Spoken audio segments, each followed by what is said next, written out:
Unboxing our fruits and vegetables from Baguio City.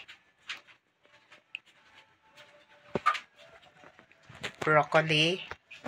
Kasi after ng bagyo na dumaan dito sa amin, ang mahal-mahal ng mga vegetables. Kaya ito mura lang. Although medyo mahal kasi siguro sa Baguio din, pero malaking diferensya kung dito mabilhin. Itong broccoli,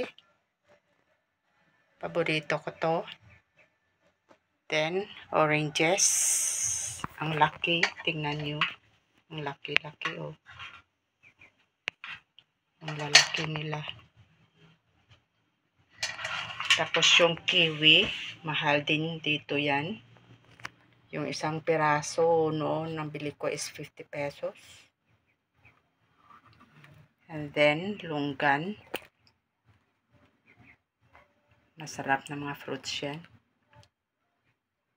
Saka yung, yung grapes. Seedless grapes. Tingnan nyo, ang laki din, oh. Ang sarap. Ang tamis. Sa Baguio din yan galing. Then, yung obicham. Isa lang yung na-unbox ko kasi nakabalot pa yung iba. And then, yung mga chicheria from Baguio din. Ito, yung mga chips. And then, yema.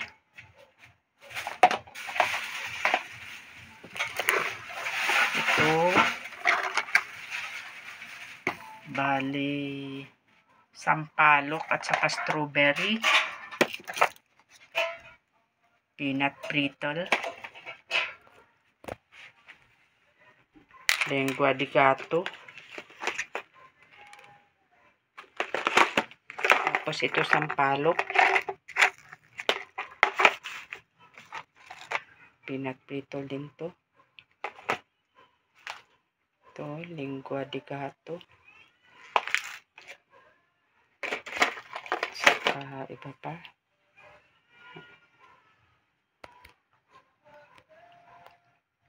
Salamat sa nagdala. Kasi ang mahal-mahal na dito ng mga fruits and vegetables after ng mga ilang bagyo na dumaan. Kaya salamat, maraming salamat sa nagdala fresh from Baguio City. Kahapon lang ito binili. And then, ngayon nakarating na dito sa amin. Salamat po. Thanks for watching.